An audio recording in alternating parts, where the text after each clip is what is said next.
दोस्तों, आज की वीडियो में हम भारत के कुछ टॉप अपकमिंग मेगा प्रोजेक्ट के बारे में जानेंगे जो जल्द ही हमें भारत में देखने को मिलेंगे।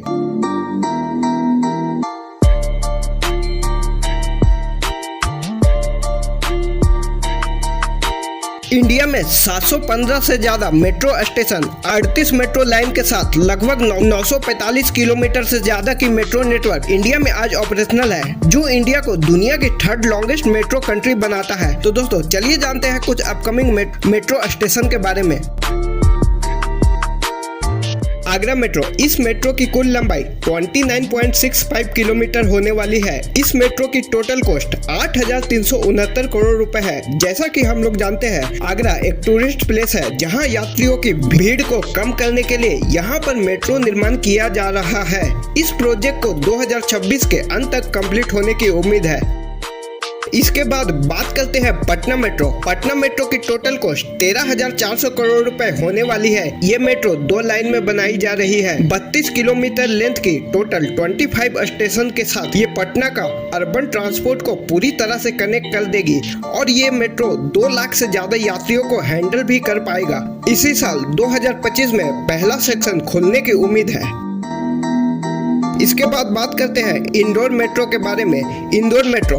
फ्रेंड्स, इंदौर मेट्रो एक काफी बड़ा नेटवर्क है जिसमें 6 कॉरिडोर्स को डेवलप किया जाएगा और इस नेटवर्क में टोटल 89 मेट्रो स्टेशन होंगे। लेकिन हमें अभी फर्स्ट फेज में केवल 33 किलोमीटर के कॉरिडोर पर वर्क देखने को मिला है, जिसमें से 16 किलोमीटर अंडर कंस्ट्रक्शन है और 17 किलोमीटर अप्रूव्ड हो चुका है।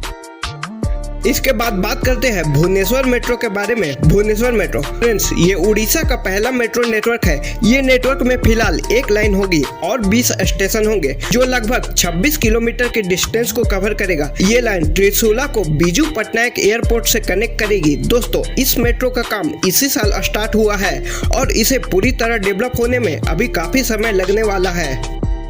अब आखिर में बात करते हैं कोलकाता मेट्रो के बारे में। कोलकाता मेट्रो, जिसमें 4 लाइन के साथ 50 स्टेशन है और टोटल 67 किलोमीटर की लाइन ऑपरेशनल है। कोलकाता में अभी 73 किलोमीटर की मेट्रो लाइन अंडर कंस्ट्रक्शन है और 205 किलोमीटर की मेट्रो लाइन पर अभी प्लानिंग चल रही है।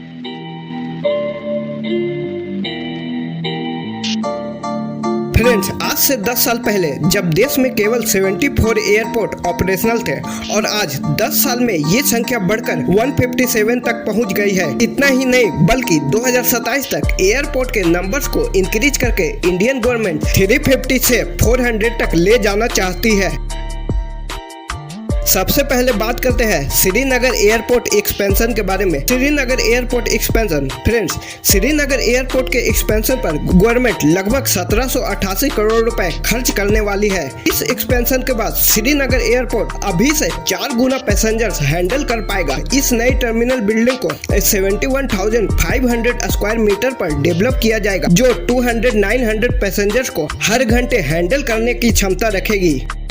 इसके बाद पटना एयरपोर्ट एक्सपेंशन। इस एयरपोर्ट के एक्सपेंशन में लगभग 1400 करोड़ रुपए खर्च होने की उम्मीद है। इस एयरपोर्ट के टर्मिनल के एक्सपेंशन के बाद सालाना 10 मिलियन की कैपेसिटी को ये टर्मिनल हैंडल कर पाएगा। इस प्लान में एक नए बिल्डिंग का निर्माण किया जाएगा और सभी फैसिलिटी प्रोवाइड की जाएगी।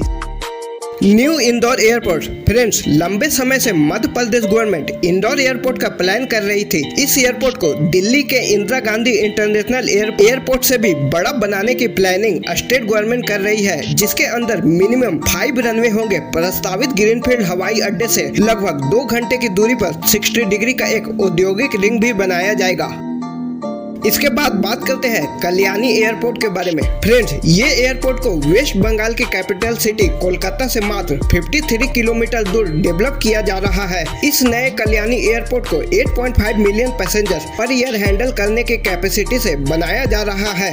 ये एयरपोर्ट 1500 एकड़ में फैला होगा। 2030 तक इस एयरपोर्ट को पूरी तरह से बनकर ऑपरेशनल हो जाने की उम्मीद है।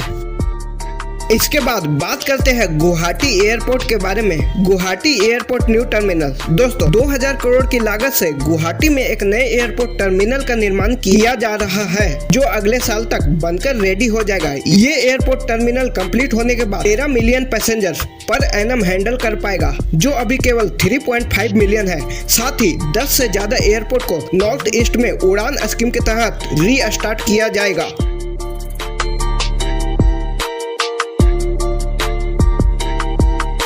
इंडिया ऐसा देश है जहां दुनिया का दूसरा सबसे बड़ा रोड नेटवर्क है 62 लाख किलोमीटर का, लेकिन पूरे रोड नेटवर्क का सिर्फ 1.6 लाख किलोमीटर नेशनल हाईवे है, सिर्फ 2.5% हिस्सा, जो कि अपनी कैपेसिटी से काफी ज्यादा हैंडल कर रहा है। इसकी कैपेसिटी बढ़ाने के लिए और नए कनेक्शन बनाने के लिए इंडियन गवर्नमेंट एक्सप्रेसवे बना रही है। सबसे पहले बात करेंगे गोरखपुर सिल्लीगुड़ी एक्सप्रेसवे के बारे में। फ्रेंड्स, ये एक 519 किलोमीटर लॉन्ग 4 लाइन का एक्सेस कंट्रोल ग्रीनफील्ड एक्सप्रेसवे है, जो कि गोरखपुर सिटी उत्तर प्रदेश को सिल्लीगुड़ी वेस्ट बंगाल से कनेक्ट करेगा। साथ ही ये एक्सप्रेसवे का फायदा नेपाल को भी काफी ज्यादा मिलने वाला है, क्योंकि ये एक्सप्रेसवे नेपाल बॉर्डर के ऑलमोस्ट पैरेलल ही चलेगी। इस एक्सप्रेसवे को बनाने में लगभग 32,000 करोड़ रुपए खर्च होने की उम्मीद है।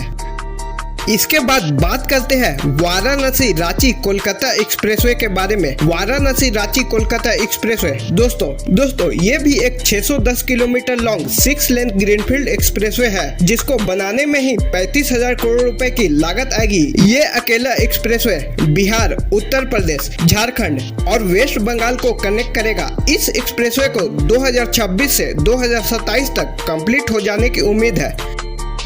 इसके बाद आता है Chambal expressway. Friends, government Bharatmala project के अंतर्गत एक ऐसा एक्सप्रेसवे डिजाइन कर रही है, जो मध्य प्रदेश के प्रसिद्ध शहर ग्वालियर के माध्यम से राजस्थान के कोटा शहर को उत्तर प्रदेश के इटावा शहर से जोड़ेगा। ये 3 राज्य राजस्थान, उत्तर प्रदेश और मध्य प्रदेश से गुजरेगा। नागपुर गोवा एक्सप्रेसवे। दोस्तों, इस एक्सप्रेसवे को हम शक्तिपीठ एक्सप्रेसवे के नाम से भी जानते हैं। ये एक अप्रूव्ड एक्सप्रेसवे है, जिसकी टोटल लेंथ 802 किलोमीटर होने वाली है। इस एक्सप्रेसवे को बनाने में लगभग 83,000 करोड़ रुपए की लागत आएगी। इसके बाद है अमास दरभंगा एक्सप्रेसवे। फ्रेंड्स, ये 4 लाइन एक्सेस कंट्रोल एक्सप्रेसवे है बिहार में, जो बिहार के बड़े बड़े शहर को आपस में कनेक्ट करेगा, जैसे औरंगाबाद, गया, पटना और दरभंगा शहर शामिल है। इस एक्सप्रेसवे को बनाने में 5,000 करोड़ रुपए का खर्च आएगा।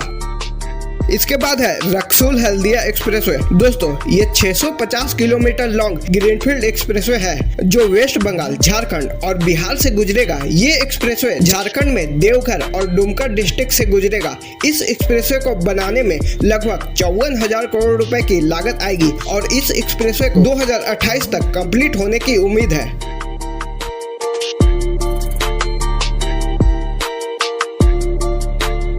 इंडिया में आज 4000 से ज्यादा छोटे बड़े शहर हैं। इनमें से 300 से ज्यादा सिटी ऐसी है जहां 1 लाख से ज्यादा पॉपुलेशन है।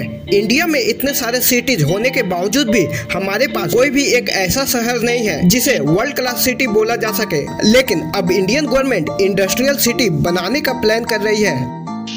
सबसे पहले बात करते हैं made city Haryana. Made city Haryana के झाझर डिस्ट्रिक्ट में गुरुग्राम के पास मुकेश अंबानी की रिलायंस अपनी proper private green city develop कर रही है, जिसकी एरिया 8,250 एकड़ होगी। इस सिटी में ऑलरेडी पैनासोनिक, सुजुकी, डेंसो के साथ 4,000 बड़ी बड़ी कंपनियां यहां पर इन्वेस्ट कर चुकी है और ये सिटी 2026 तक कंप्लीट हो जाने की उम्मीद है। Global city Gurgaon. इस पूरे प्रोजेक्ट को 1080 एकड़ में डेवलप किया जाएगा। यहाँ पर 50, 25 और 100 एकड़ के इंडस्ट्री को प्लॉट किए जाएंगे। इस सिटी में आपको IT park, hospital, swimming pool और बिजनेस क्लब जैसी फैसिलिटी प्रोवाइड की जाएगी। इसके बाद आता है अमरावती स्मार्ट सिटी। किसानों से 33,733 एकड़ की लैंड को एक्वायर किया जा चुका है। अभी रिसेंटली आंध्र प्रदेश गवर्नमेंट ने 1,016 करोड़ रुपए डेवलपमेंट के लिए दिए हैं। इस सिटी में आपको मोनोरेल, बस, रैपिड ट्रांजिट सिस्टम जैसी फैसिलिटी आपको देखने को मिलेंगी।